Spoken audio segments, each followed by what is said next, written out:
he's live on himself. Hi. There it is. Okay, we're officially hot. All right, you have not been notified. Okay, perfect. Hot mic, hot mic. All right. All right, everybody, make sure you silence your cell phones. Yeah. Yeah, that's a good place for them. Random Adventures. Yeah, hey, we can actually have it going like that, and we can. Hey, everybody, make sure you silence your cell phones. A little bit of a delay. All right.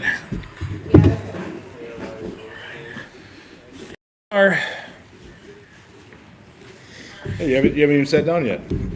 Yeah, the delay is a little Hey, weird. we have someone here. How's it going? Who is the first person to check in? Who is it? A life of sufficient grace. How's it Oh. going? I think I know who that is. Maybe turn the volume down on that. Yeah. Who is the first? Yeah, that didn't make sense, did it? How's that? All right, we're going to wait till we get a few more people on. First time doing it, so see how it rolls. Yep. Sounded fun. Yep. Everything sound good out there on your end? Yeah, yeah. All right. All right, well, it's Sunday, 7 p.m. Hey there. All right. Here at the Bastion Barn. All right. We are going to kick it off here. We're going to have our first YouTube Ranger-based vehicle roundtable question and answer session at a rectangle table. In a rectangle. That's right. So, anyway, still going to wait for a couple more people here. And again, the point is we are by no means saying that we are the experts or that we know everything about everything. But we think between all four of us here, we've covered quite a bit of what you do, what you can do, upgrades, stuff. Right. We figured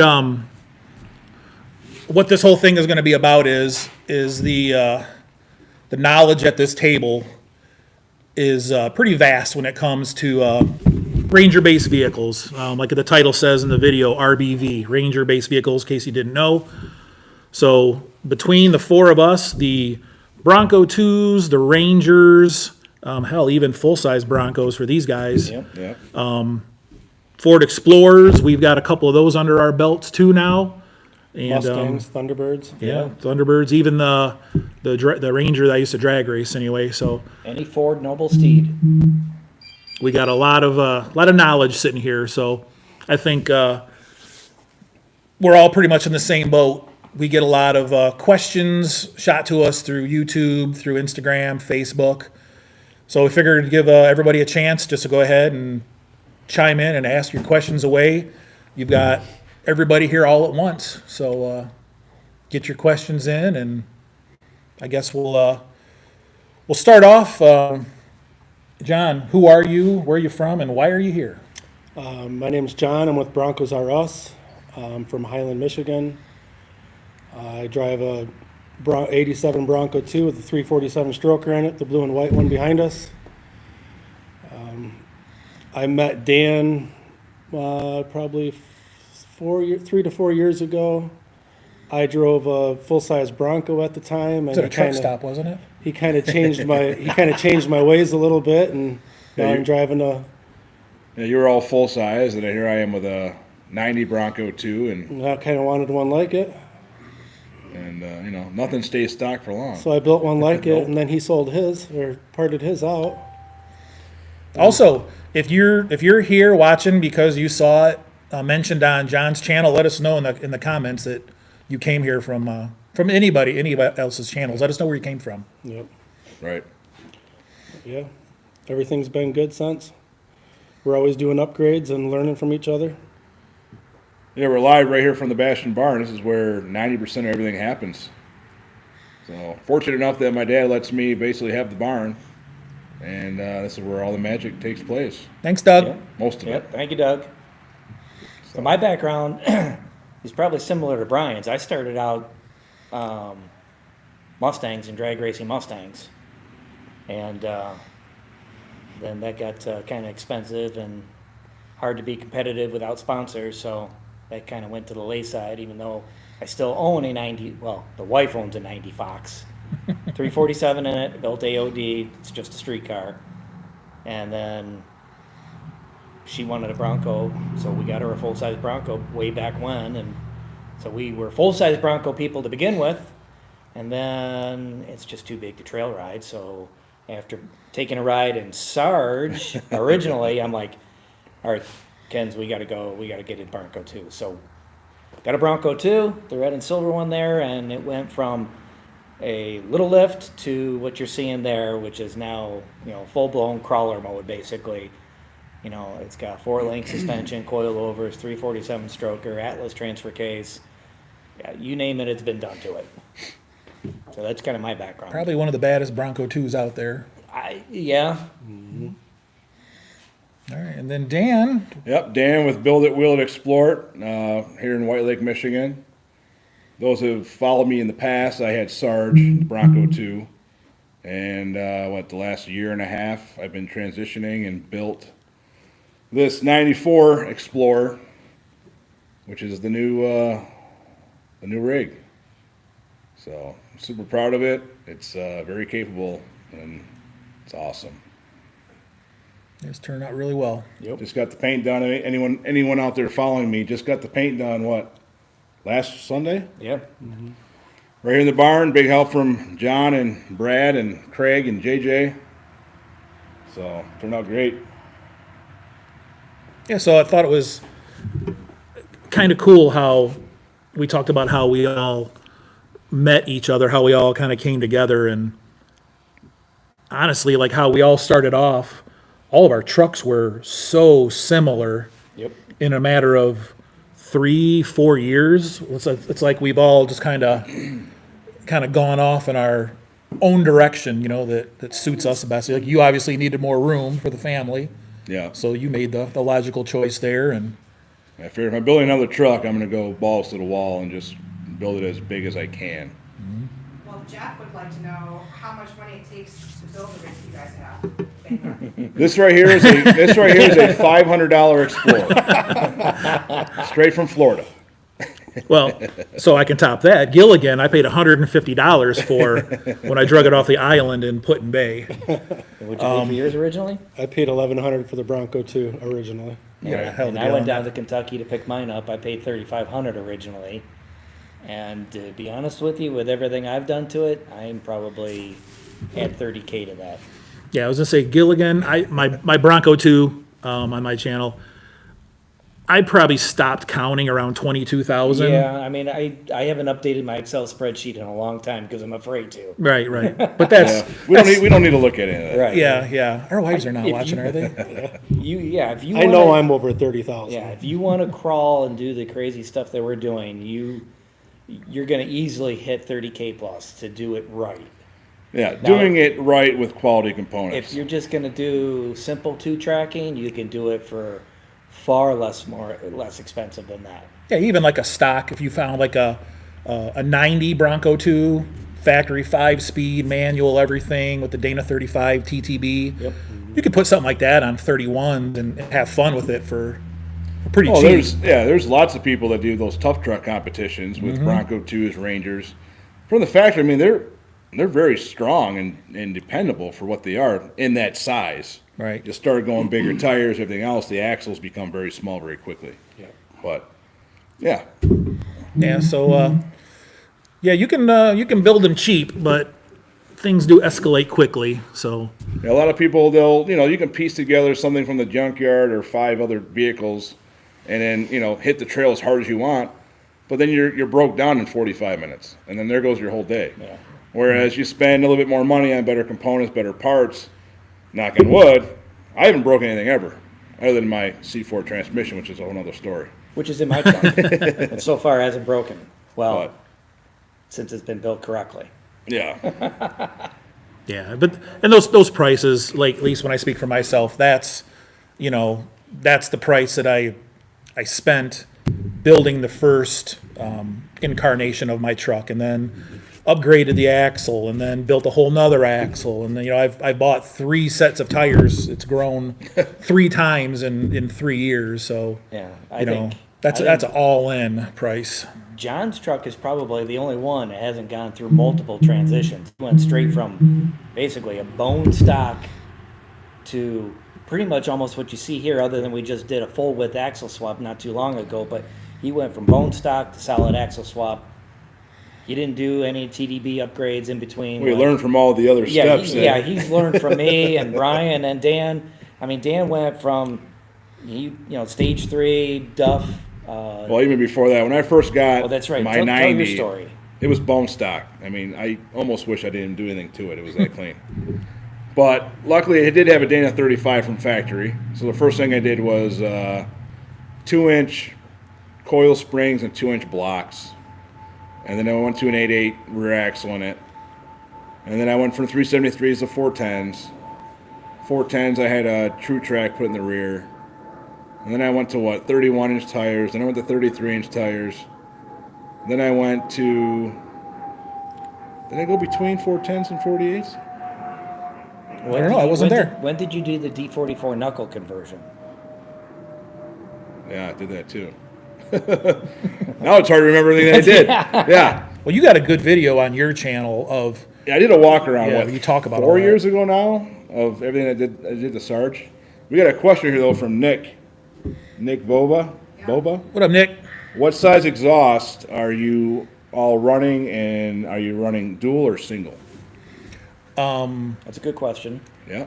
I'm a big proponent of single exhaust systems. Absolutely, same here. I don't think duals are needed. My Bronco 2 Gilligan, that was all a 2.5-inch Y pipe into a single 2.5. I built that for my 302 originally. Now that I got my 340 set or 342 stroker anyway, it'll end up having a 3-inch from the Y back. That's more for, I'm trying to get a little bit quieter, a little more mellow with the bigger pipe. So Yeah, John's running 2.5-inch Y pipe and the single 2.5-inch. Yeah, we're all very similar. Your Yeah, we're all side- running the yeah. same headers from Advanced Adapters, which apparently Yeah. they discontinued them, but those are the best headers you can do Stupid. for a swap. We'd all take another set just to put back Yeah. if we Yep. make some. So, yeah, and those are 2.5-inch. yours, are you still 2.5? Yeah, so I'm 2.5 all the way through. And then we were trying to keep ours as quiet as we could and still have a good sound. So Dan, me, and John are both we're all running the Dynamax turbo mufflers. You guys both have the same one? Yep. I don't know. Yours just sounds rowdy. I Rowdy. I think it's the heads and the cam. Yeah. think it's the cam and John. John's got the most radical cam out of all four of us. With those two have 342s, we have 347s. He's got the most radical cam. Trick flow stage 1 for you. You've got a E F-cam. F-cam. F303. And then I've got a basically a Howard's RV cam with a very, very low operating range, 1200 to 4800, because I wanted all low end torque. Well, getting back to Nick anyway, Yeah, I don't know. Do you think you could even put duals on one of these chassis? I don't think you could because There's not think much the- room. Yeah, the frame is so narrow at the I mean, middle where the transfer the case Explorer is. obviously has got the most the length only way you and could a do little it bit is more if you width, had but custom headers and you went external to the frame. And that's oh, you're talking about true duals right from the Yeah, right off Yeah. the right headers. off the headers. Oh yeah. I don't think you the can way do the, it. The drive shaft is from the transfer case to the front pig. You have to go outside the there's- frame rails. Yeah, there's no room to put dual exhaust. Now, even if you try to put true duals and put two pipes down the passenger side, it's just there's not enough real estate underneath there. I mean, it could. I guess you could do it if you really wanted to, but I If don't you see weren't worried any about ground performance clearance or gains by something else. doing it. Right. Yeah. Everything's a pro and a con. This might work good for this way, but if you do this, it's gonna negatively affect you in this way. You know, everything we're doing, we want low end torque. So having true duals isn't really. It wasn't in our nature to do it. No, it's actually worse. I mean, Yeah. Yeah, if you had a Even- two-wheel drive truck with no front drive shaft, then it's a whole Right. different deal. Even on my full size with the 351 with heads and a cam, I'm still running a 2.5-inch Y pipe and a single 3-inch exhaust, and it gets with the program. You know, trying to put duals on there, I know a lot of people like the looks, but it really doesn't, in my opinion, doesn't really give you the performance gains that make it worth trying to do. I think a lot of people forget when they think about exhaust systems, your exhaust system is not like a garden hose. Like when the engine's running, it's not just like a constant flow of exhaust. It's pulses. It's every time a spark plug goes off and you have a pulse of exhaust, and that's what they have, or what they call the scavenging effect. So you want one pulse helps draw the next pulse behind it through the pipe, and then so on and so forth. So What's up, Dre? a single system is going to have a better scavenging effect and actually work better. So Right. Well, Jeff would like to know about the B2 wheelbase and why you guys stretched them out, and also why go the full width single axle swap versus standard width. Good questions. oh, Yeah. And he's got a full one for you. Well, wheelbase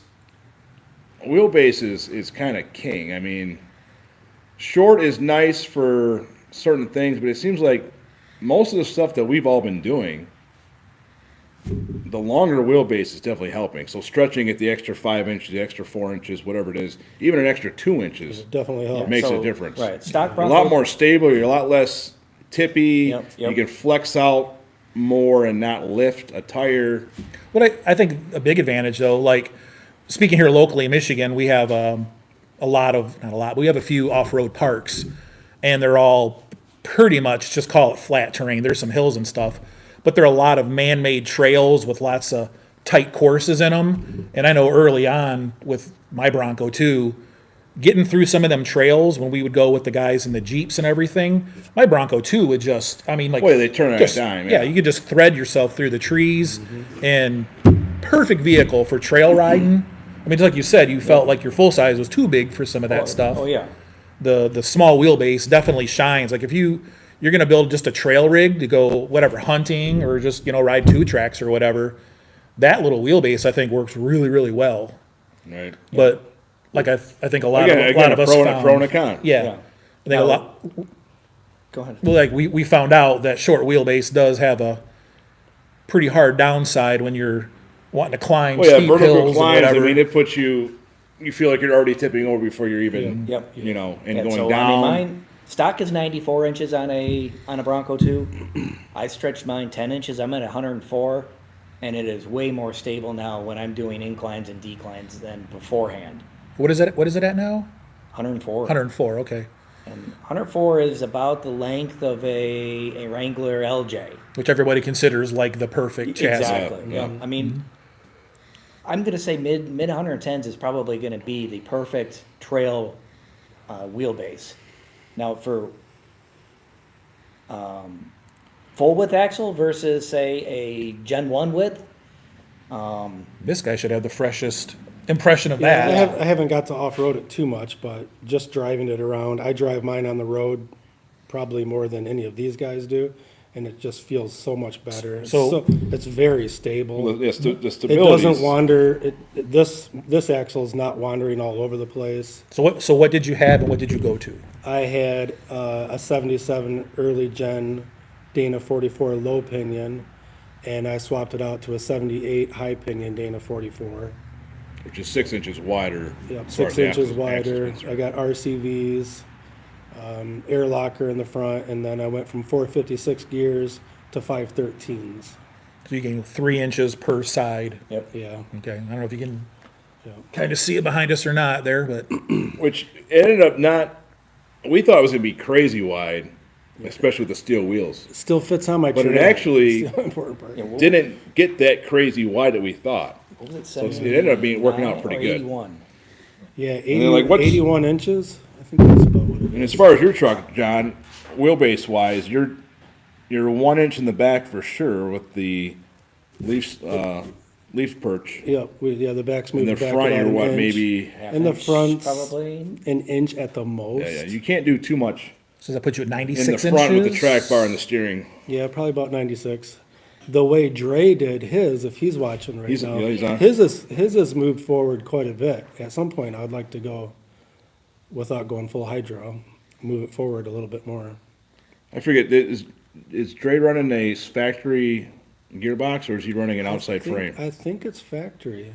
'Cause I recently have been hearing a lot of people running the Xterra outside the frame gearbox, steering gearbox, and you can run that farther up because I think it has a reverse pitman arm or something on it. Ray's got a question for John. He wants to know what air locker you're running. Yukon zip locker. Zip locker, yeah. Yep, zip locker made by Yukon. I think everybody at this table pretty much favors Yukon for, Unfortunately, everything. though, with the 8.8s, you gotta go with an ARB. Yeah, yeah. Because Yeah, Yukon doesn't make one doesn't for an make a zip 8.8. logger for an 8.8, it's Yeah, weird. it's crazy. And then a wheelbase from the Explorer, so stock four-door Explorer is 111.9 inches. I'm like 117 and a half. So, and as far as my new build, the Mutt, my Truggy, that Ranger, I wanted to go the longer wheelbase, which is kind of funny that my Ranger is going to be almost, I'm 115 inches. So it's almost as long as this truck is right here. But as far as the axle width anyway, I kind of built myself into a corner. I can't really go any wider. So I still have the original width axles like what John had, the early Bronco narrow, Gen Well, 1, Gen right. 1 it's a high pinion. It was a full width 44, but I cut it down to match the width of an early Bronco 44 and to match my early Bronco 9-inch, because we have a toy hauler that to fit inside of it, I literally have maybe an inch on each side of the wheels to the wheel wells, and my open trailer also to fit between the fenders. I can't go any wider than that, so it'd be nice to be a little bit wider stance. Obviously, it makes a big difference in stability, but Yeah, without swapping tires every time you go in. Yeah, I'm well, not- that's the I'm nice not thing Bob about Chandler. axles. No. You know, down the road, we can put the 2.5 tons on it for you. Well, Roger, Get you a low boy trailer and a fifth wheel in the Super Duty. You're all set. right. So when's the ETA for the Truggy? Now, Roger wants to know about ETA and Truggy.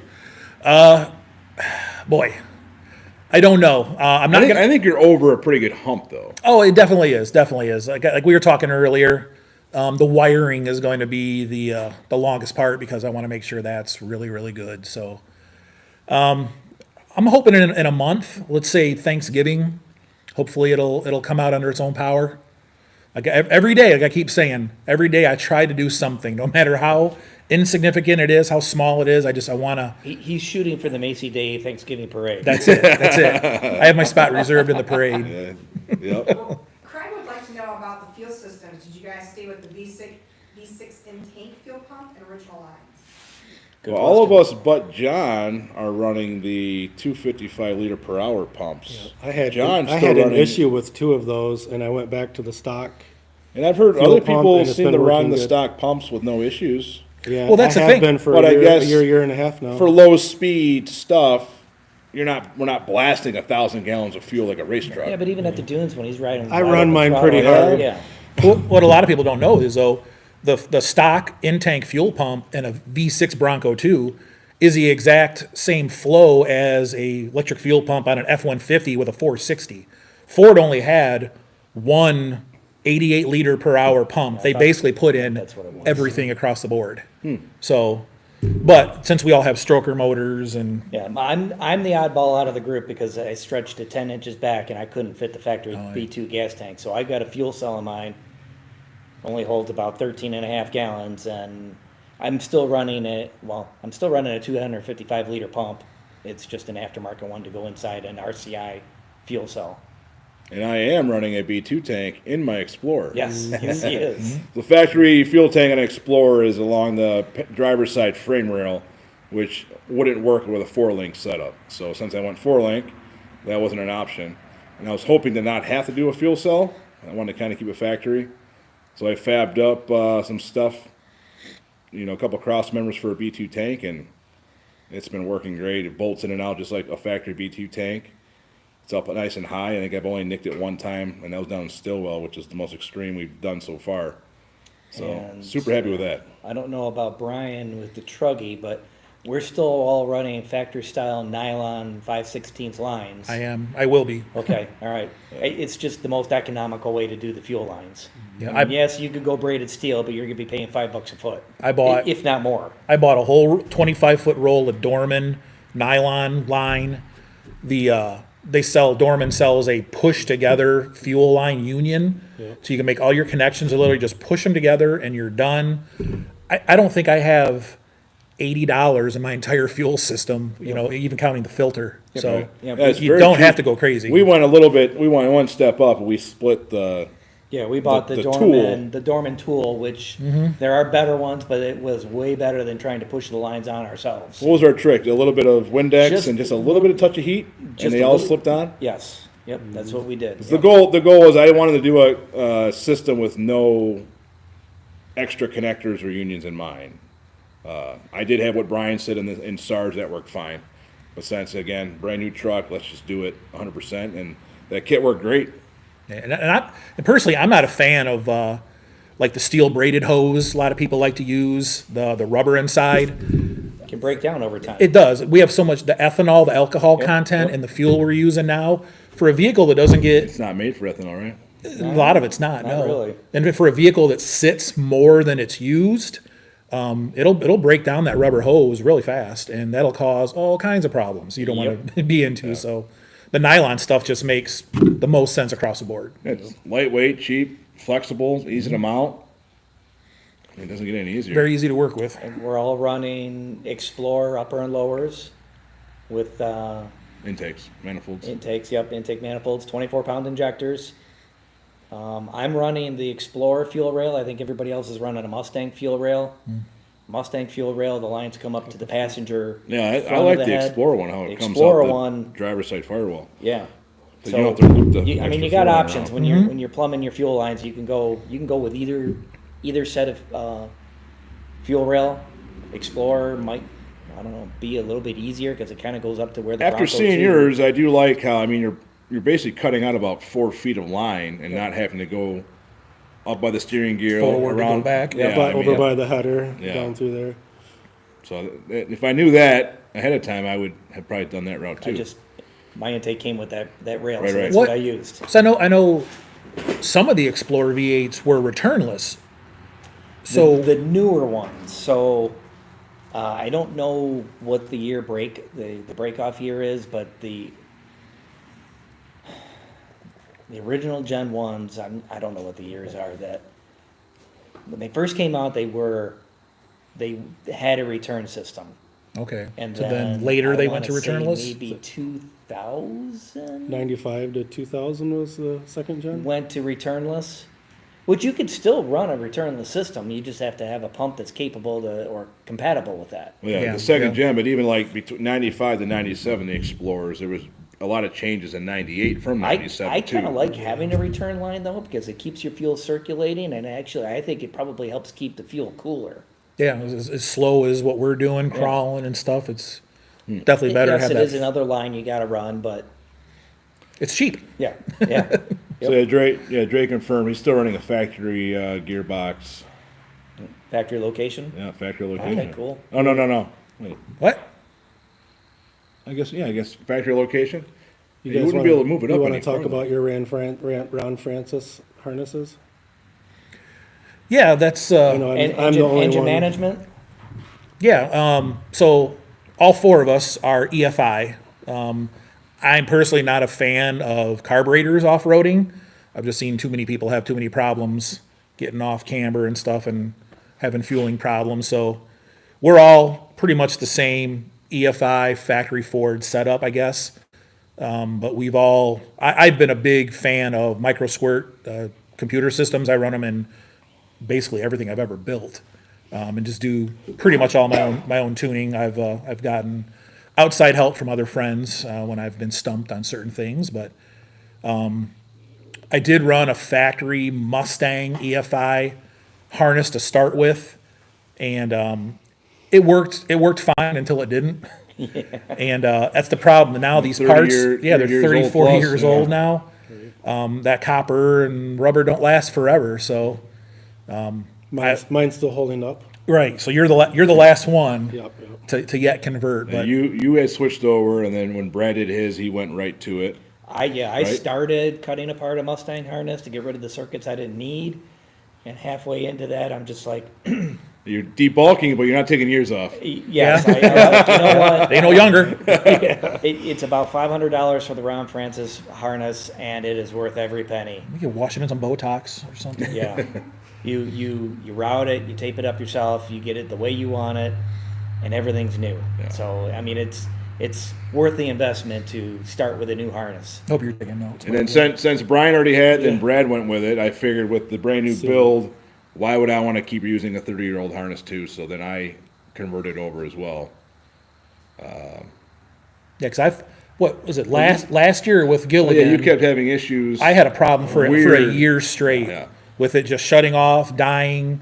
Just made no sense whatsoever. As a matter of fact, it happened in my Thunderbird also. Even years before that, I had problems with And that was a those. combination between like relays and then the salt and pepper shakers. Salt and pepper shakers, and they then call the them. ground or Yep, something yep. too. Yep, they just lose their fit together and lose continuity. And Yeah, I followed suit on that, and then You ran yours for well, my whole V8 swap well, you career. originally ran Mustang PCM though. Well, that's what I was just going to get to. Okay. So even though I went with the Ron Francis harness, I was still running the factory ECU computer and all that. And then I started having some weird issues up at Silver Lake. That was definitely weird. Was that Bronco Takeover weekend? Yes. Was it Bronco Takeover weekend? it was a weekend. Yeah, a Same weekend. where the- Or Memorial Day weekend? It might have been Labor Day weekend. All right. Anyway, Anyways, yeah. truck ran great. I mean, all over the dunes all weekend, and then it was, Monday, the day we were leaving? Yep, we were going to go out one more time. One more little morning cruise, and started up, and it's sputtering and smoking and dumping fuel, and never did that shit before. Yeah, took it home and started diagnosing it, and You tried multiple I did, computers. yeah, got a computer from you and this and that, and one thing would get better, but something else would get worse, and all right, done. Yep. bite the Micro bullet. squirt. Micro squirt, yep. Which is something I knew nothing about. But as far as the install, I did all that myself. That's pretty easy. I did a video on it. It's really the most user-friendly Yeah, once- system out there. It literally is almost plug and play. Other than getting a tune from somebody so that it's close to being where you need it to be. Which I had a tune, he had a tune. Yeah. Like Stemming from Brian and then to Brad and then to me, and then it's just, and then you dial it in on your own truck. And Yep. If you go back a couple years, there's a video on my channel where I showed when I bought my micro squirt. It was running on a speed density Mustang computer. This video is almost literally in real time, and it was literally a 20-minute conversion from pulling that Mustang ECU out, putting the micro squirt in, firing up the laptop, load the tune, and it was running. Yep. So it's and the features it offers too. I mean, you have fan control. Yep. You can monitor every sensor on your motor literally in real time. You can see your throttle position sensor. You know what your inlet air temperatures. I mean, stuff you just Ford stuff. So Because a lot of the factory Mustangs, even with a good scanner, it doesn't allow you to actually do live stream data. Micro squirt, you have the laptop right in front of you, you can see everything you need to. manipulate anything you want. Yep. yeah, it's a great diagnostic tool. Yep. And also something else I like about it too. I don't know if you guys have ever thought about it this way, but you can actually go in and for say security purposes, there's a spot called test modes. You can go in and literally turn off your fuel injectors or your fuel pump. So if you're you drive your truck somewhere and it may be going to sit for a while, you're worried about it getting stolen, you can literally go in your computer, turn off your fuel injectors, close a laptop up, and you've basically defeated your truck. Yeah, that feature I wasn't aware of, but that's Yeah, pretty cool. it's pretty cool. Shut her down. Do we have a question? Yeah, so the real Rick wants to know what you guys feel is the best axle swap. Definitely not one Tons and 40s? Why you not run tons, person, man? Tons fix. Well, one of There he is. One of us has tons. Yep. There you go. Tons have been more fun. Well, like I said earlier, I built myself into a corner. I can't go any bigger axles on my truck unless I plan to go buy a stacker or a bigger trailer of some kind. But there is no going bigger for me. And I also want to point out weight. That's the one thing a lot of people don't talk about or don't think about is the weight. There are pros and cons, though. There is. But these trucks are so light compared to like a 4-door JK, like what I'm sorry, Explorer. My bad. That's for Kyle. That's for Kyle. That's for Kyle. But yeah, if you're building a light rig, I mean, these tons, how heavy are these axles, man? Well, I can only lift the one with one hand. No, so total weight ends up, I'm just under 6,100 pounds. Total 61. weight. And what is My truck weighs about 4,500 pounds. 4,500? And mine's That was about, one of the questions, somebody else wanted and, to know. yeah, and mine's 48. So, you know, you're talking almost 2,000 pound difference. But I mean, that is a four-door, It, but it really depends on what your goals are with the truck, whether or not you need tons or you can get away with something smaller. I would say if I had tons underneath mine, it would probably feel way more stable because I'd have all that weight below the frame. It's one thing I've noticed with this truck. I mean, obviously the wheelbase difference from Sarge, I'm way longer. But the width, and then just knowing that I have, what, say, 1,500, 2,000 pounds of weight, basically on the tires at any given time. I'm doing stuff on the trail where everyone else is like, whoa, whoa, whoa, whoa. Yes. And I'm like, I don't even feel it. Right. And it's been awesome. I love it. yeah, I was actually, so I will give a shout out to Kyle. Our buddy Kyle's got a four-door JK on 42s, and the first time I ever rode in a vehicle like that was his at Southington, Ohio, and I couldn't believe how different it felt. I think even my wife mentioned how she rode in it. She's like, it doesn't feel anything like being in the Bronco. It just goes over everything, just so stable. Longer wheelbase too. Yeah, it But- sucks it up. You know, wider axles and heavier axles. So, you know, I'd say right now until I break something in the High Point Dana 44, the Explorer 88, 8.8, it's not going to get tons anytime soon. Well, and Especially since I don't really want to put much bigger tires on there. I don't want to cut my wheel wells any more than I really have. So, at least not for at least another couple of years. even though you guys are running tons, though, we weren't running stock axles anyway. No, and No, they're- honestly, these are I'm You built guys are running I'm RCVs still- in the front, and you have my old axles from Yeah. Sarge. So And I'm doing everything that 40s and tons are doing right now, Yeah. for the most part. Not everything, but I keep up with everybody.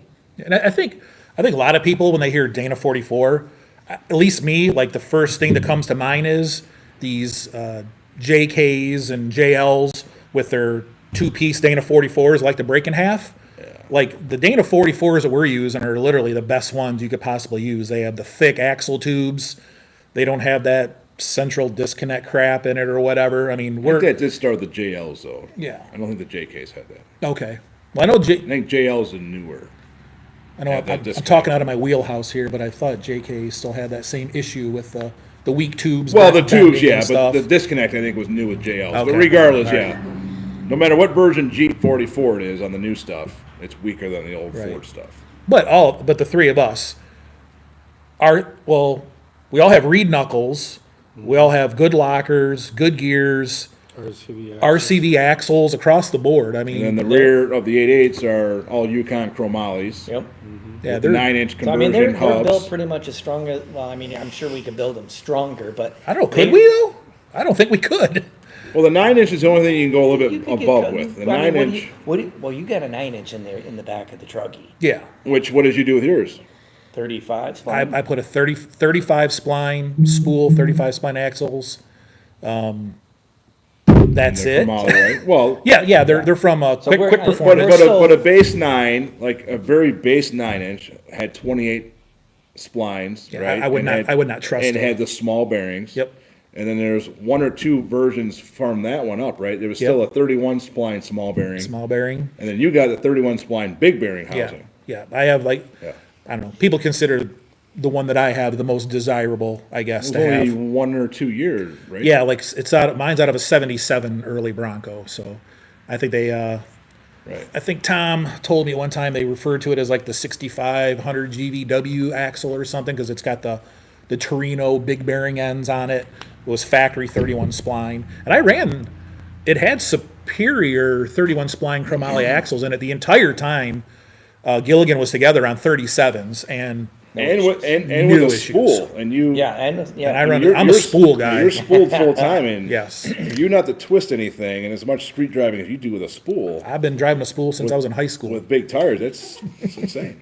Yeah. So, but yeah, as far as But your new 9-inch though, that's a step above what we just talked about, right? well, that's what I was just talking about. It's got the 35 spline versus 31s. still a spool. It's the same ring and pinion. Brake I conversion? would love to put a high 9 in it, but the price tag on admission for that might be a little bit out of my reach. But yeah, I converted. I always had drum brakes on it for the last 4 years. But when I switched it over to the Truggy, I did a disc brake conversion on it, and excited to see how that works. I'm tired of cleaning mud out of my drums. Brings up another thing about brakes is, I'm taking a break. Factory boosters, master cylinders versus what we've ran since. I still don't have that figured out.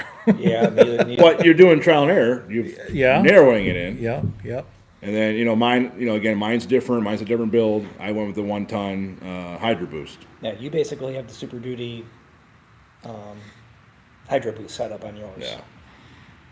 Yeah, We got another question. Yeah. Well, Craig would like you guys to talk about the awesome accessory switch. He wants to get one of those. I'm guessing. Is that Craig Sullivan? Oh, the VO switch? All right. yeah. That's for you guys. Yeah, the VO switch, it's, Dan started that. It's all his fault. You guys all have well, it? I'll give a shout out to Bleep and Jeep. That's where I saw it okay. first. Bleep and Jeep did a video on YouTube. Hope you're watching. And it's not a knockout, but it's another version of, what's the Jeep ones called? Pro- S-Pods? Yes, I think they're called S-Pods, yeah. A Pro Switch or something? No, that's something else. I think it's an S-Pod.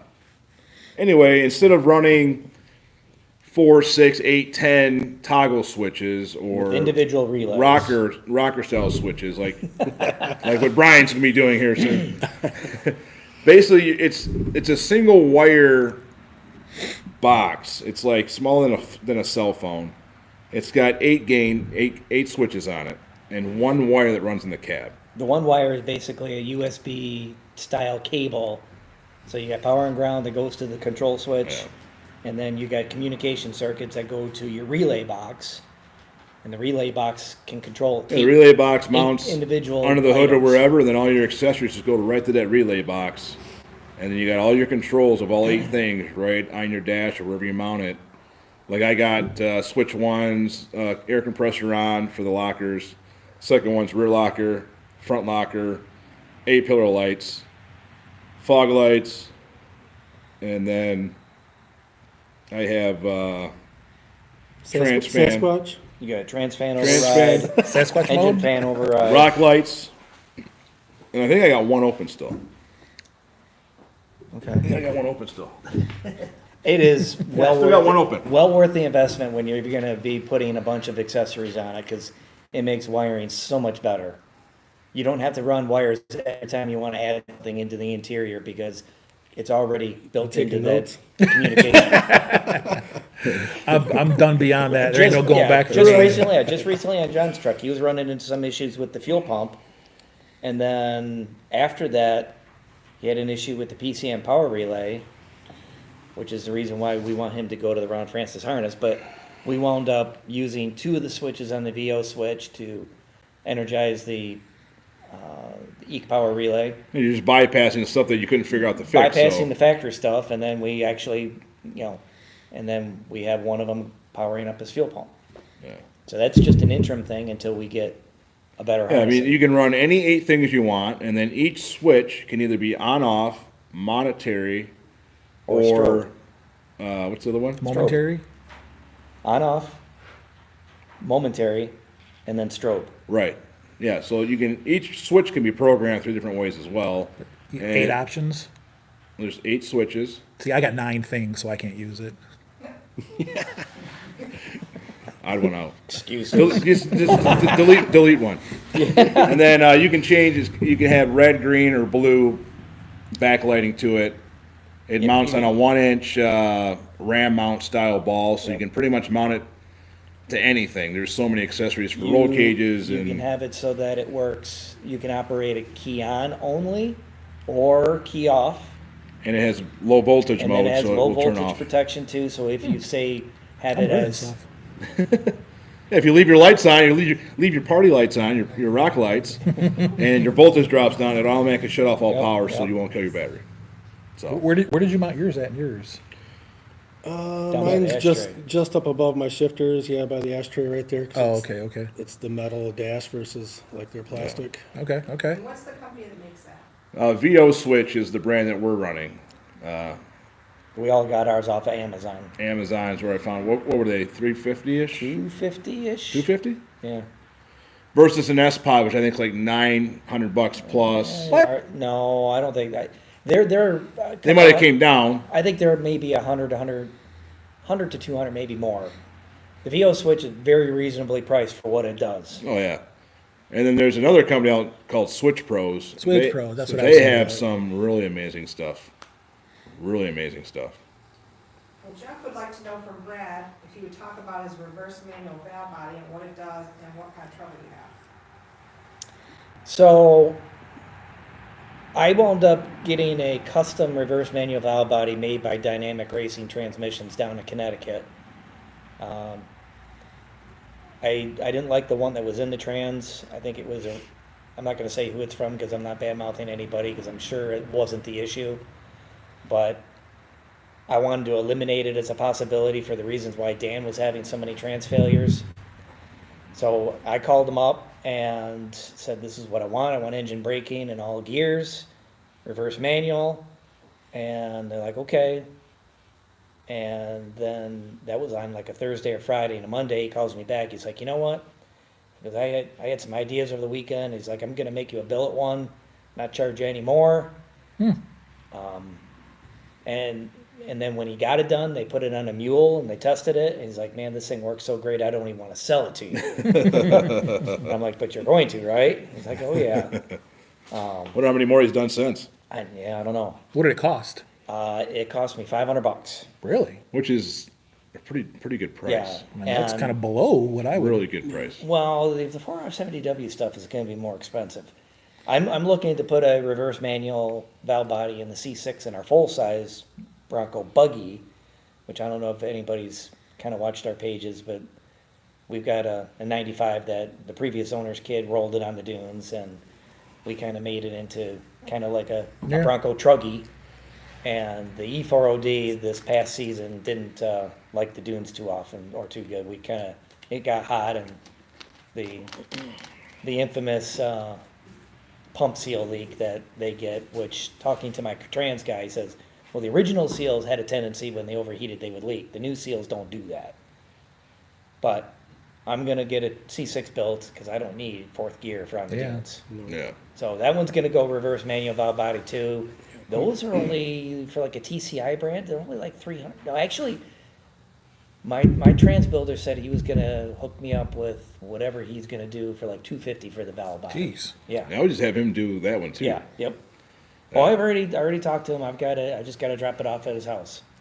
Yeah, I'm a big fan of the reverse So manual valve bodies. hopefully Craig or not Craig. It was Jeff. Yeah, hopefully that answers your question, Jeff. Yeah. If you, well, you're running a 470W in that. If this is No, you're the Jeff thinking- I'm thinking of. Jeff Baker. No, no. Oh no, that's right. He's going Oh LS. yeah, that's right. He's going. LS with a 4L60E, yeah. which, Oh, which Jeff's bringing his project to the Bastion Barn Yes. this coming Thursday. So you'll be seeing a lot of that build. Oh, yeah, that'd be cool. coming as well. I tell you what though, that valve body and the way my trans guy built that trans shifts absolutely flawlessly. It's crisp. It'll actually bark in second gear. A 37. Yes, yes. It's crazy. And there's no RPM flare in between any gears. It is the best C4 I've had.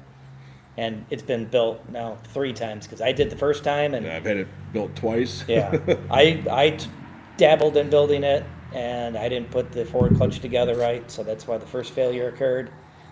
Second failure occurred because the way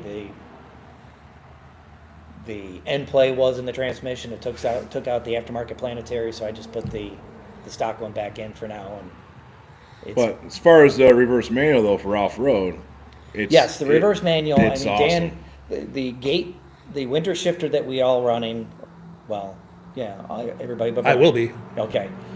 Yeah. We have it so that in your first gear, let's say you're going up you're crawling something and it starts getting light in the front, you can easily pop it into neutral or reverse without having to go through gates. It'll just go right into reverse, and you can. And then the other way around, you either need to go from reverse to first or first to reverse. There's nothing to stop you. Right. So you get into a bad situation, forward or backwards, it's definitely save you. Are you reverse or you? I'm reversed. Okay, yeah. all right. Yeah. And then with mine, 4R70W is a 4-speed with overdrive, so I'm still running the same basic setup as I had in Sarge with the C4, so it's fully control. But then now that I'm actually cruising and going to the mall in car shows, I have overdrive and torque converter lockup on 12-volt switches. So I just hit a switch and I'm in OD, hit another switch and I'm in torque converter lockup, and RPMs drop like 1100. Yeah, that's a pretty slick setup. I can do like 65 miles per hour And at like who's your valve body done? 1900 RPMs, where I used to be at like 3000 RPMs. Yours is Silver Fox? Silver Fox. And then my new build, I went a complete different direction from these guys. I have a first gen AOD that still uses a TV cable to operate.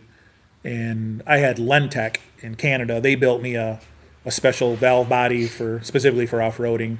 Mine is not reverse pattern like these guys. It's still a standard pattern, but it's manual in first and second, and then in third gear it'll automatically shift to overdrive, and I have a 12-volt defeat that I can turn off overdrive that way. So So it's an Look into- AOD-E. no, it is an AOD. Really? Not It is electronic. Yes, we added electronics to an AOD. Ah, okay. Yes. Because you had to have the case drilled and tapped. Yep, we had drill Okay, a so drill you a hole still for the have wire. TV cable then? Yeah, mine will still. Okay, all right.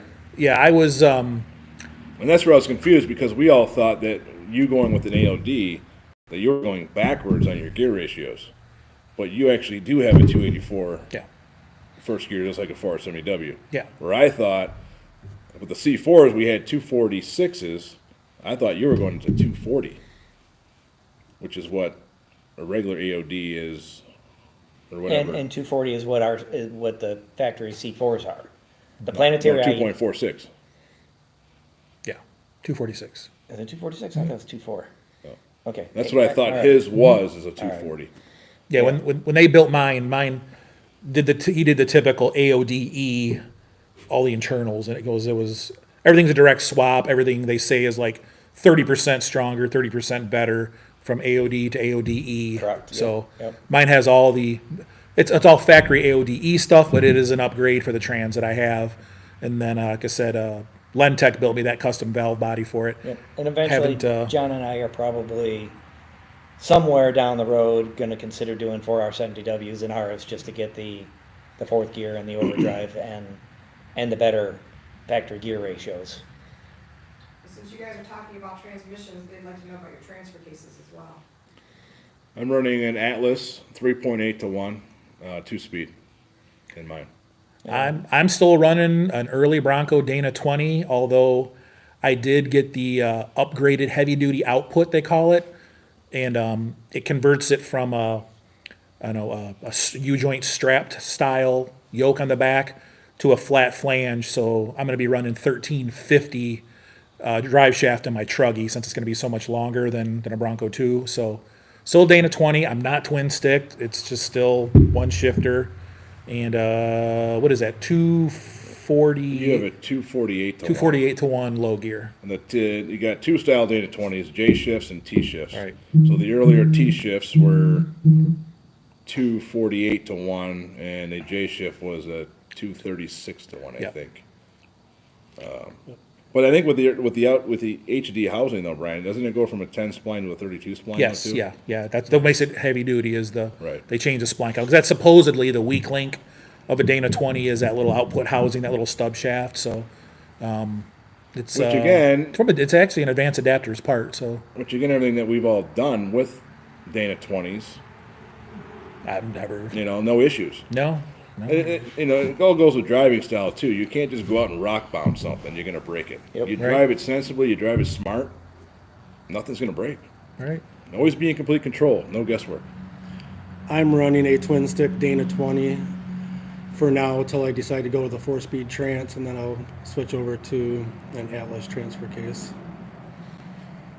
And I'm running a Atlas 4.3 gear set, just a 2-speed.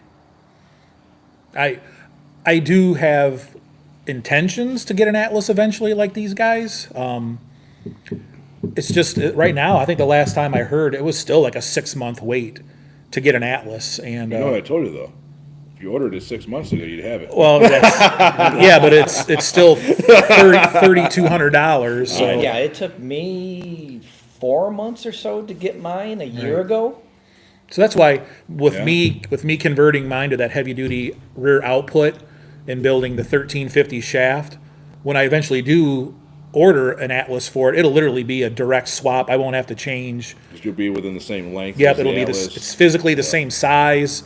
They use that same output flange on an Atlas is what I just upgraded to. So it'll be a seamless transition to go from a Dana 20 to an Atlas. So You basically tell them what output shaft or what flanges you want. correct. Like my drive shafts are still 1310, so they're both constant velocity ends on the Atlas.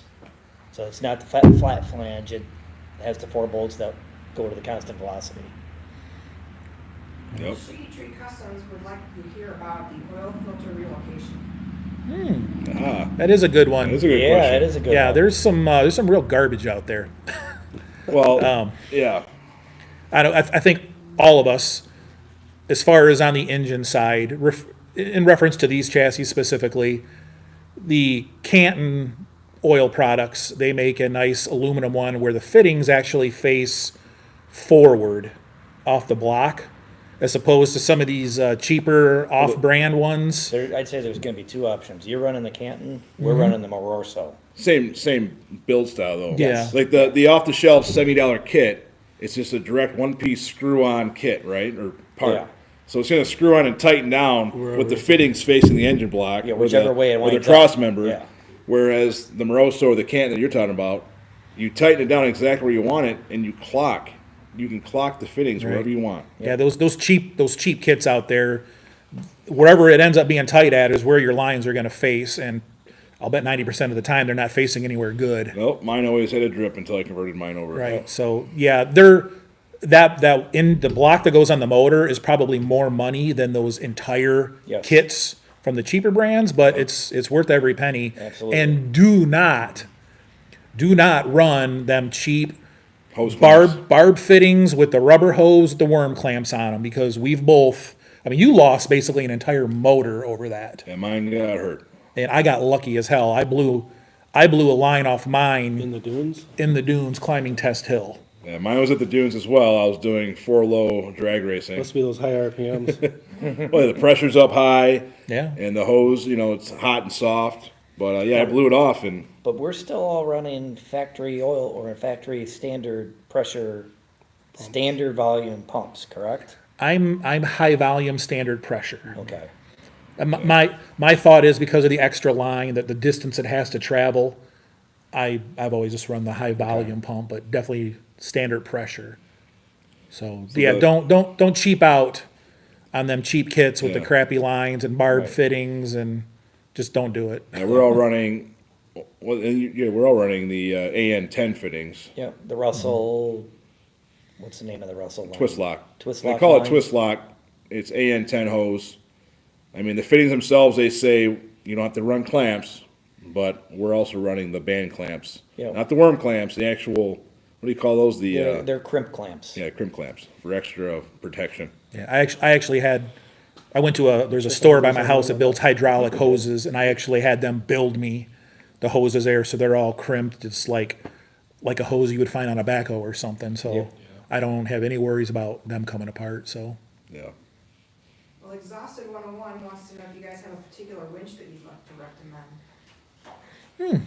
Interesting, because we're all running the same Yeah, one. that is funny. Except Brian upgraded his synthetic line, and Yeah. we're all considering doing that here in the next probably year or two. But we all have Smitty builts, right? Yeah, they're all Smittybilt X2Os, I believe. Yeah. 10,000 pound synthetic, waterproof, Waterproof. wireless. So far, they've been great. Yeah. They good bang for the buck. Yeah. Yeah. I've never ran any other winch yet. This is my first and only winch so far, and I've had no issues with it. I've run cheaper ones on my previous build, like Tractor Supply style ones, and they've all failed me at some point. But this is actually my second Smitty built, And it's been good. Well, I mean, look at Yeah. Matt's off-road recovery. I mean, he's using Badlands from Harbor Freight. Well, I hear the latest version of Badlands is quite a bit better somehow. Yes. They've done Now, something granted, with, he may be getting sponsored and got him, but whatever. He's running was- 7 on the new heavy Yeah, heavy he runs the trucker. crap out of them. You know, he Wrecker. runs commercial towing recovery, Yeah. and I've never seen him have a failure with the Badlands brand. So I'm not going to knock him. No, I don't think everybody needs a $1,000, $1,500 Warren winch. A lot of it is you just maintain them. I mean, you spool up the cable correctly. You actually use it every now and then because, the contacts they'll go bad inside the control box, or maybe your remote, the wire goes bad. You take care of all that stuff. Even the cheapest winches should last a pretty good time. I think the worst thing I've had with my Smittybilt is the on-off switch for the wireless broke, and I think it didn't Do fail. you think you because leaned on it though when you're doing I something? think I actually broke it when I was doing something engine related. And I do like how, I don't know if your guys are all the same too, but Wireless? the controller, it is hardwired to the winch, but you can unplug Yeah. the handle from the wire and it's wireless. Yes. So, Just a little handheld with no wire dangling. It's Yeah. awesome. yeah, it works. It's really good. So I mean, we're not sponsored by Smittybilt, but we definitely like them. We endorse them. Yes. Well, your buddy Rick Harrison wants to know your thoughts on a diesel swap. It's funny. We have to refer to our buddy John Sturman with Yeah. the Mud Wasp. Check out Mud Wasp's TV channel. I considered doing it when I Interesting first question got from it. Rick. Yeah. Huh. Hi, John. The You know how many times he's talked about diesels in here? That's head catching. Oh, okay. yeah, Okay. diesel swap would be actually really good for what we're doing. Low RPM power. It's crazy. His- 4BTs probably they're becoming hard to get from what I understand, but the Cummins 2.8 2.8s. RS or whatever it's called, That's supposed to be all the rage. that is the rage. Person, You've man, got, just say, smiled.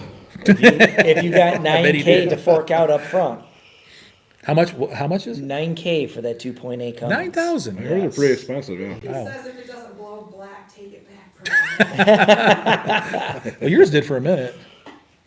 Oh, and the ECU issues? Yeah. Rolling coal is all for show.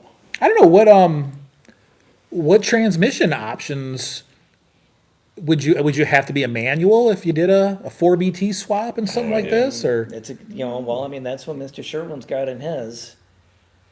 And his, with the doubler and his gear reduction, I mean, he's got like He's- yeah, he's 233 to 1. Yeah. yeah, it's I don't ridiculous. think you have to be manual. It's a cheat mode. I mean, a diesel swap would be a good swap to do if you've got the cash to do it, because it definitely is going to more than double your build price. Because then you got to consider your fuel system.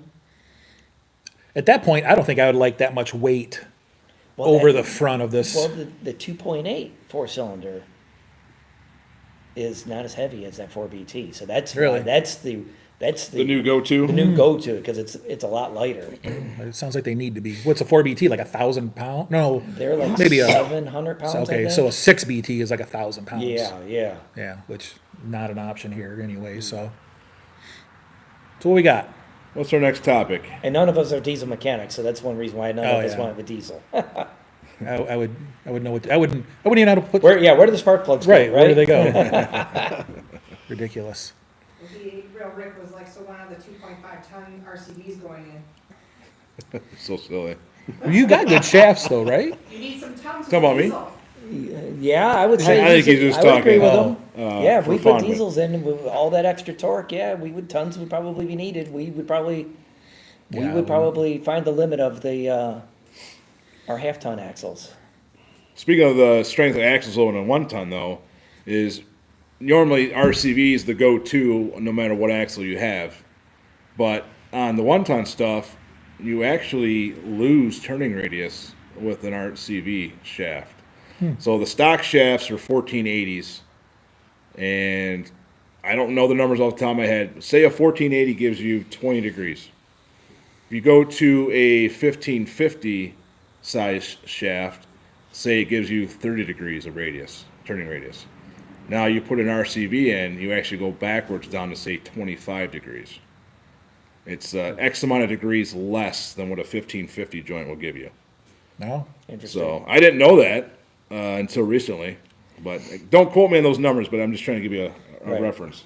We're learning. But so I'm running the 1550, I guess 450, 550 size U-joints in the truck. Are they chromoly shafts? They're not chromoly, Okay.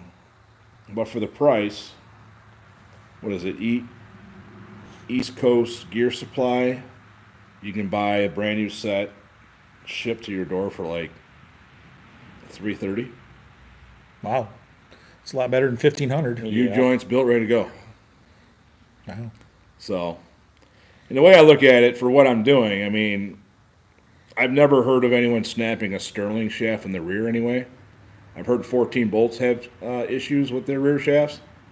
But if these axles are made from factory to tow 25,000 pounds, I'm just moving a 6,000 pound Explorer. I think I'm good. Yeah. Yeah. Well, Roger would like you guys to talk about the tires you're running. Tires. I was running 37-inch Knuckle mud grapplers, which is what John has off of me. Since I went 40s, I'm trying out the STT Pros, Coopers, and I bought them used. They had a lot of tread on them. So far, they've been amazing. Mud, snow, rock, mud.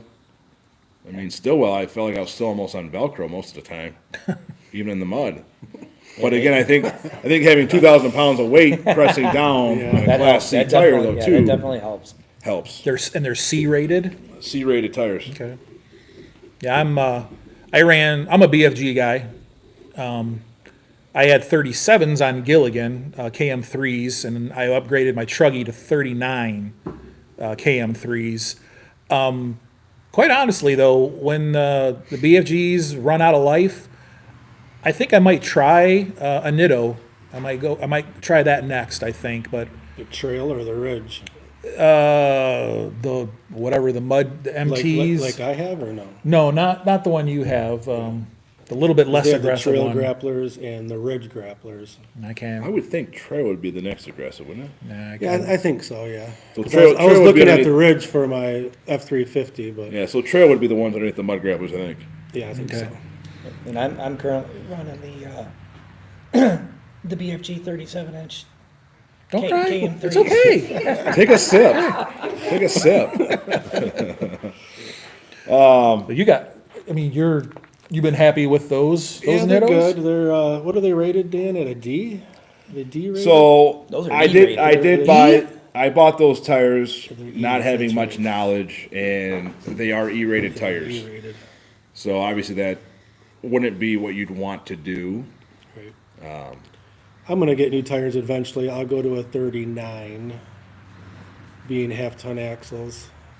And if I stick to a Nitto, As long as you stick an inch above I'll Brad, you're probably good. go to the trail grapplers or the BF Goodrich red labels. No. Yeah, I like those. Someone's a baller. What, you talking about stickies? Yeah, those are Yeah. expensive though. You can't run stickies as much as you drive that truck. If I have a set of road tires, It'd be three, Well, yeah. if I have a set of 37s here, I can You use keep for the my stickies roads. for the it'd be trail. 3 car shows, they'd be bald. So I guess before I commit to Nittos, so I do need to find out because like the 37s that you and I used to run, those are D load range, right? They're load range D, and they actually only measure 36 inches And actual. my 39s are actually a C load range. C is what So- I would say what we want. Yeah, So exactly. That would be We best. Yeah. want the tires to flex better. Yes. Or more. What do yours measure? Mine are Ds. I have never put a tape to Yours them are yet. Ds? Oh, they're BFG KM3s. Yours are D-rated? Yes. Yep. I saw someone ask about what's our opinion on electric powered vehicles in the future of off-road. We joke around about that. Don't like it. It's a hard pill to swallow, but it's happening and we can't change it. But if you look at RC cars, for example, there's really no more nitro burning RC cars out there. Everything's been brushless and LiPo powered for a long time. And it's clean, no heat or exhaust fumes. And the amount of power that these motors put Oh, out. I mean, the It's electric, instant the power. electric vehicles, it's instant torque. Yeah. The downfall right now, I'm like Brian, it's like, I'm against it, but Well, I don't want to get into it's gonna happen. I don't want to get but- into a debate about it. I'm just talking Right. about just the amount of instant torque electric has. I could see it being very awesome. Well, I know, But there's a lot of other stuff to it. The weight, the batteries, the charge time. Didn't somebody But as from- far as the power of an electric motor, you can't beat it. no. I thought we For a had minute. somebody that actually drove one of 15? the E-Jeeps, and they So, didn't like it Tra- because trail- it's too torquey. well, Trail Recon, he bought one for his channel. Okay. And he didn't have it, but I think maybe a few months. And he ended up getting rid of it, I think, for the same thing you're talking about, where it's just so glitchy. And then the range is pretty much, I think, I can't remember what channel, what review I watched, but they literally showed it made it 9 miles on the battery. And then it was back to gasoline. So, I mean, I know that's not a full electric, it's a hybrid, whatever. But, Technology will improve, and I'm sure. Well, I they'll think be cool. I think they're all trying to rush it way too fast right now. It's being pushed way too quick. We don't even have the power grid that can even power our houses correctly right now, let alone adding all these rechargeable battery or vehicles. Oh yeah, we're gonna have charging roads in the future. You can't maintain the ones we have now. Yeah, it'll come in time, but right now, I wouldn't do it. for now, I want gasoline and freedom. Next. Dre cannot believe that we didn't stack the B2s in the background. You know, I Thought about it. I did say, hey, should I stack on John? Paul wants to know, talking about axles, will the go pull James up on my Duff tire. long radius arms and et cetera stuff work on a B2? Yes, they will. Yeah, they, John and I are currently running the solid axle swap long arms, the Duff arms. Dan's got a. Brian. the three of us. Oh, that's right, all three of us. Yes. Mine are just red now. What was he asking if the solid axle version of the long arms fit, or what was the actual question? Read it again. Just talking about axles, will the James Duff long radius arms and et cetera stuff work on a B2? Yeah, they literally make a complete bolt-on kit for Bronco 2s, Ford Rangers, all the way up to 1997, and Ford Explorers from 91 to, is it 97 as well? 94. First, 94, 94, because first generation Explorers, I guess. Yeah, direct bolt-on, literally zero fab work. With TDP, yeah. Well, Direct bolt. yeah. Well, even Well- the straight axle swap stuff isn't bolt-on. I Well, mean, they that would- wouldn't matter about the years at that we point. we but- shouldn't say it's direct bolt on, but because you still have to drill holes and put a amount on the frame. But yes, Pretty there's Duff simple. makes everything you need to do their long arm kit on a Bronco and a Ranger. As far as any available kit that's performance based and good quality, James Duff is definitely the top Yeah. as far as the parts and finish and quality of their stuff. Is it cheap? No, but nothing good is cheap. Yeah. Yeah. Second choice, I guess, would have to be maybe Skyjacker. Kyle, our buddy Kyle out in Kyle Utah, Carlson. he's got Skyjacker in his Bronco too, and he loves it. He went Skyjacker route because he didn't want the Heim joint on the end of the long arm. They still use a bushing with Skyjacker, and he felt that they Which to would me be makes no sense. quieter. But I think for strength, the Heim joint is the way to go with the Duff setup. Yeah. They're. And I have a new idea with that coming on Jeff's build. Uh-oh. Yeah. So, yeah, if you were just building your first Bronco 2 or Ranger, and whether you want to keep the twin traction beam or do a straight axle swap, I think the Duff kits, either one, is probably your best way to go. I mean, you follow the directions. You ain't got to think about it. You don't need a welder. You don't need a fab anything. I know of 4 good YouTube channels that you can get a lot of information on how to Yes. do all that. Yep. Shameless plug. Yeah, TTB or solid axle, you cannot beat the Duff stuff. Yeah, it really all depends on what you want to do. Go fast, you probably want to keep it TDB. If you want to crawl, solid axle is way better. So that brings up another something that I wanted to talk about too, that I see a lot on the Facebook forums and stuff, where someone has like a 86 to 89 Bronco 2, and it's got a Dana 28 twin traction beam in the front. They say they wanna upgrade it. And the one thing that just bothers the hell out of me is when I see people go through all of the work to put a Jeep Dana 30 straight axle in the front of these trucks. I just, I don't know why you would not just put, if you want to keep the TTB, which there's nothing wrong with TTB, use a 90 or a Ford Explorer Dana 35 and literally have a bolt-in axle upgrade and I think the Dana 35 TTB is quite a bit stronger than a Dana 30 out of a Jeep. I meant to look at the spline counts. 27. 27's on the Dana 35s, but what's the 30? I think the 30 is, I think, 27 also. Okay. Speaking for myself, I've built a lot of axles for other people, and almost every single Jeep Dana 30 front axle I've built has broke a pinion gear. I think every one I've ever built ended up breaking a pinion gear. So I don't ever hear of TTB 35s having gear failures.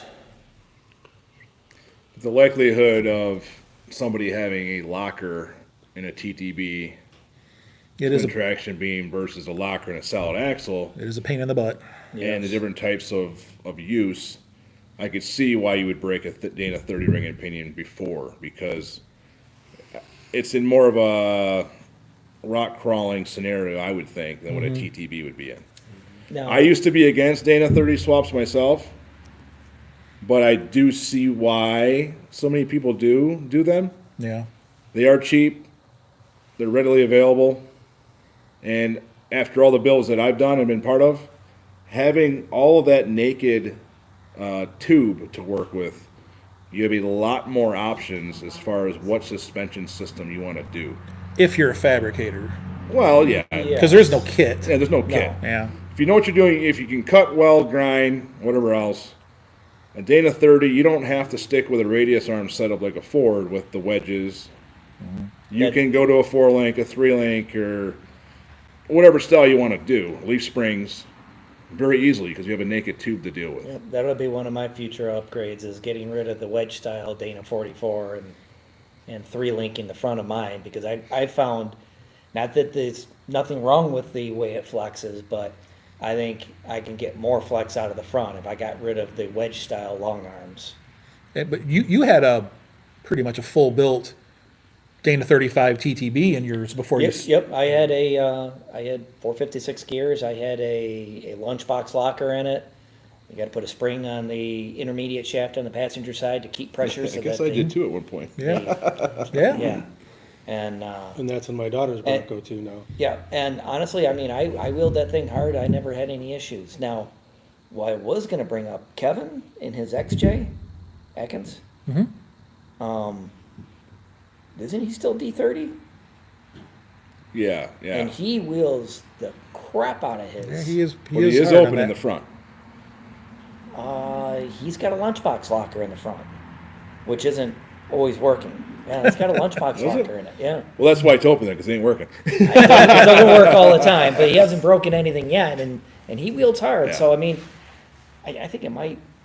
I don't know. Yeah, the Dana 35 TTBs are obviously strong. Like we said Yeah. at the beginning of the video, the amount of people that have rough truck competition, those trucks, and jumped them and everything else, it's insane. And I will say, the best riding truck I've ever been in was a TTB. Like our buddy Eric had the Red Explorer that now my friend Jason owns. I just did a bunch of work on that. I can't believe the ride quality difference between a TTB and a straight He needs axle that truck. with his back. Yes, he does. Yes, and he needs a good seat in there too. Right. Suspension Yeah, seat. get him a suspension seat be perfect. Well, Roger would like to know who's running hydro assist steering. Everyone. We all are, I but am, I am not yet. all of us but John. To come though. Yeah, John isn't yet.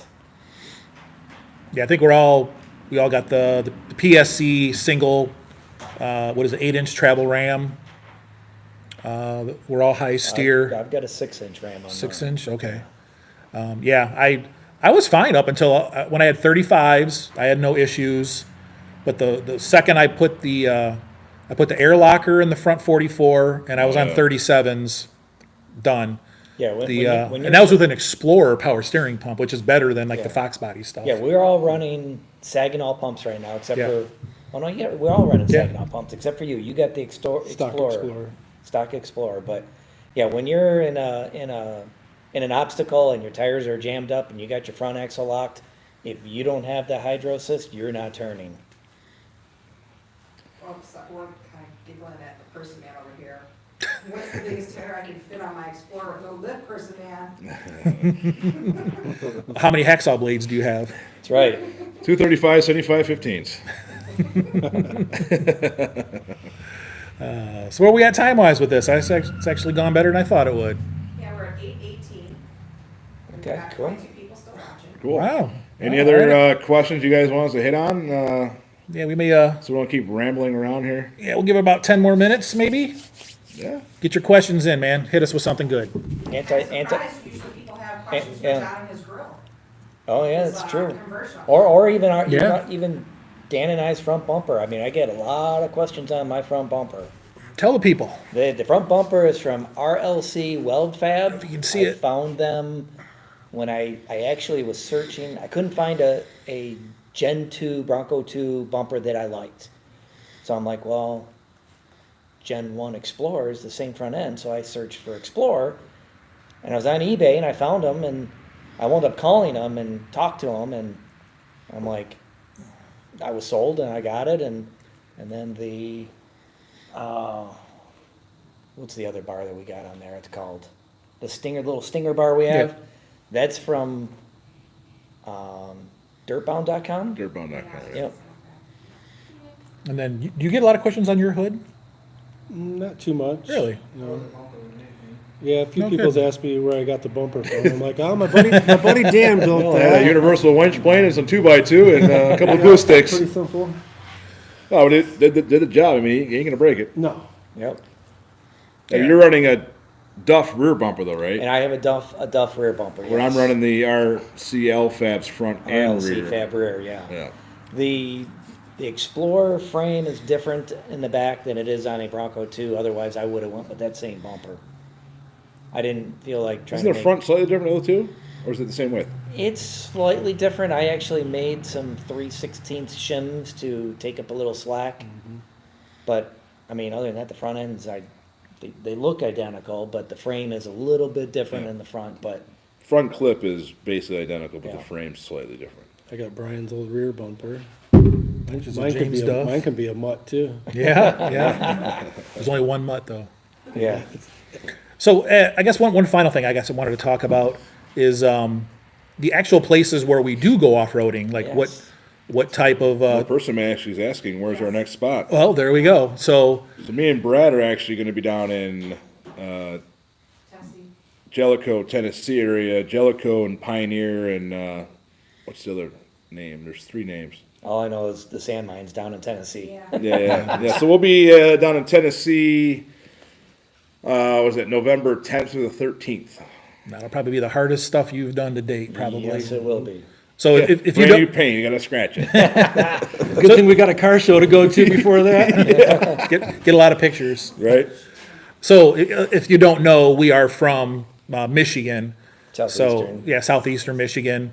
And we do a lot of wheeling, Michigan area, down into Ohio. We're finding lots of cool places. We're traveling as far as Kentucky and Tennessee now. Pennsylvania is going to Yeah, Pennsylvania. I've done some wheeling out there with John, some other friends. I love the rocks. I hate the mud. I don't want nothing to do with the mud stuff. We're all on that same page. We If I don't can go, bypass we don't go mud, looking for mud. Only go in it if you have to. Right. We have Silver Lake sand dunes here in Michigan. Quite honestly, I'm not really. I don't get too excited over Silver Lake. I mean, once you make a couple laps around there, I'm pretty much good. And it's crazy. It seems like how hard the dunes are on your vehicle. Like every time I go there, I break something and I'm not doing anything. Dunes are Well, it's a really lot of hard. resistance. You know, I mean, Yep. it's Yeah. So Rocks and Valleys, that's up in Harrison, Michigan. Harrison. We got the Mounds. The mounds, yep. Just north of Flint. That's in Mount Morris, Michigan. That's a mud pit. It is. It is a mud pit. Although we Lot did of find a wa- couple lot of good water spots. And then Bundy Hill. Jerome, Michigan. Mundy's kind of our my local spot, not you guys. You guys now are lucky you have a And now we have, yeah, Holly Oaks, which is 15 minutes from here, the barn in White Lake, or Holly. And one place we'd all like to go is Drummond Island. Yes, on the Yeah, list. That's on the list to do too. Nothing too hard there. But you gotta but find out when the dry season is Well, for that though, what's too. the 'cause- place up in St. Helen? It is just called Mount St. Helen, isn't it? So St. Helens is, it's basically just like the 2 tracks Okay, that we do for, we do Snowway. all right. It's just a state area with some, they made Like Grayling. they made a couple, there's some man-made obstacles there. Sandy Some- there, if I remember right. There's a little sand dune section, yeah. Right now would be the cool time to go with the color change. Yes. I think some guys in our club are going. Yeah, Scott's doing a Going this Wednesday weekend. through Sunday or something, Yeah. or Wednesday through Saturday. Yeah, it would be something cool. He So, says mud's where it's at for him. oh God, I don't know how Yeah. Gray does the mud with open front and open front. He's changing that. Yeah, we got some upgrades coming, right, Dre? He wants to know if there's more live chats in the future for you guys. Yeah, this is our first time doing it. It's Brian's idea, and yeah, let's try it, see what happens. I mean, I'm sure everyone sees all of our different channels and content. we hope. Yeah. If not, subscribe, check That's us right. out. That's right. Please like and subscribe. We all do a lot of similar things, but we all do a lot of different things too.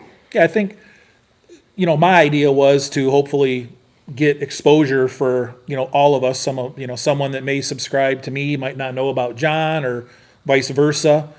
We all have our channels, but I think we all kind of do something a little different. Like, you guys have just been hammering out the real hardcore off-road content here as of lately. And then, you guys are pretty much got the short stuff down and all the snazzy videos the kids all like these days, it seems like. And right now I'm just all about build thread. Just build. Might be boring as hell for a lot of you, but I just, Shorts? Is that what he's talking about? Yeah, the shorts, yeah. Our shorts and our reels. yeah, that stuff, I don't understand That's that. the latest trend. And Get a then, lot of subscribers off the shorts. You really Yeah, Yeah, you're and then you're, I guess you and me are probably pretty similar with our build stuff, so. Yeah, doing Yeah, I was in a how-to pretty big stuff. build session with the Explorer, and then, I had some build stuff on John's truck and Brad's truck, and there's always something going on in the barn here. And like I said, a new build coming next Thursday with Jeff's truck. That'll be rolling in here. I am jealous that these three, they all live very close to each other, and I live an hour and a half south of here, so it sucks that I'm always pretty much stuck building my stuff on my own when these guys get to tag team stuff and bounce ideas off of each other and just make the magic happen. And So have access to a hoist. yeah, and a lift definitely It's the helps. only too. reason why they're friends with me. That's right. You don't know how many Got a friends tra- you got a have trailer until we you can actually borrow? have a hoist or a trailer. Right. Get a pool, they'll never leave. Well, what works out Talked about is that. each of us specializes in one thing more than the other people do, in a way. Brad, electrical, wiring, Engines. engine stuff. John likes doing body. John just got to shine, him and JJ, with body work, Yep. body prep, paint, sanding. Most of mine, I guess, is fab, welding, grinding, fabricating stuff. Brian, the Everything. everything. I mean, this all basically started from Brian. Brian was the godfather of the group here. Yep. Yeah. He was the only big Ford guy in town, and he's got some recruits. Yeah, it is kind of cool looking now. Like so we're all part of a club, the Glass City Crawlers out of Toledo, Ohio, which the running joke is it's a Jeep club, but it's in reality it is an off-road club. But I was kind of known as the token Ford guy there for a long time, and then got Dan involved in the club, and he joined up, and then Brad built a truck and joined the club, and John built a truck and joined the club, and we like to call ourselves Team Ford, and we really are kind of the largest growing group in the club right now with I saw Jason's somebody comment Explorer, and There may be similar amount of Toyotas, but we've got some pretty radical builds. yeah, it's nice. Dylan's got. I like his Toyota. Oh yeah, absolutely, and Jim's Toyota is very cool. Oh yeah, that thing's And nice. if Dylan's watching, I hope he goes with that new plan that he's thinking about doing. Leaf Springs for life, man. No, actually, it's a Ford.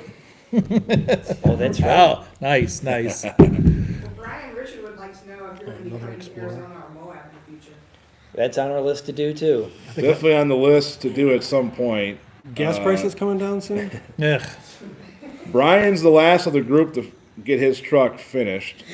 So hopefully after a year of us all wheeling, we can maybe start planning something Yeah. big. Probably. It's on the list for A year sure. or two out, I I'm think gonna- we I'm gonna might. say a couple years out, but we definitely plan on, Yeah. we need to get out there. We need a couple trailers where we can haul 2 vehicles down at a time. Yeah. Yeah, so eventually we'll all, I'm sure it'll be a group trip Oh, yeah. with all of us going for sure. It would just be a riot, so. But, yeah, I can't see us doing it before the end of next year at the soonest, really. Like John said, with the way gas prices are and everything else, I can't stomach it. I can't do it, so. Right. Right. So anyway, I think we covered some pretty good ground here Yeah. today, so I think, One more question. oh, one more? Okay, what? Roger wanted to know how you guys feel about the newer Rangers and Explorers as a build base. Anything new is definitely a challenge. Well, we have a 2019 Ranger. I don't know if that's what Roger is referring to or not.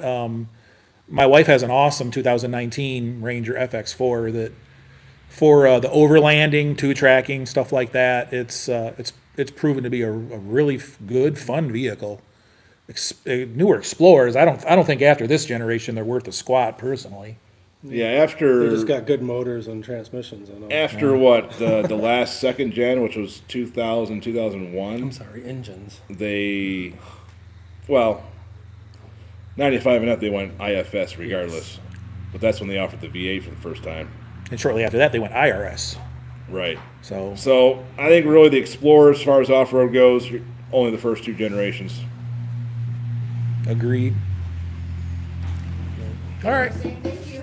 All right, well, we're gonna end it there, and thanks for watching. Thanks for the questions, and there will be more of these. We'll probably bounce it around between our 4 channels, and one of these guys will host the next one, and hopefully you guys tune in for that. So If you liked it, let us know. Like, Yep, subscribe. If you're not Yep. subscribed, Check to out their all of channels. us, check us out. Thanks everybody for watching. all right, thank you. Yep, See you thanks. guys. Oh my God, I don't know how to stop them. You have to come do this. All right. Low battery too. It's an iPhone, right? Yeah, we got, the picture just got blurry halfway through and I saw your low battery sign pop up, so. Quick, stack the trucks. Stack them up.